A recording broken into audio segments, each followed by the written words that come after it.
What is up guys, nandito ngayon tayo sa SMO Atrium para tignan at silipin ang mga paintings or artworks ng isa sa ating mga sci-fi wasabi. Sample lang dyan, itong aking tinitignan kanina. Isa pa dyan guys, eto pa.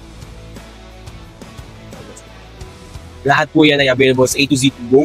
Kung nakukulangan pa po kayo, meron pa po tayo dito.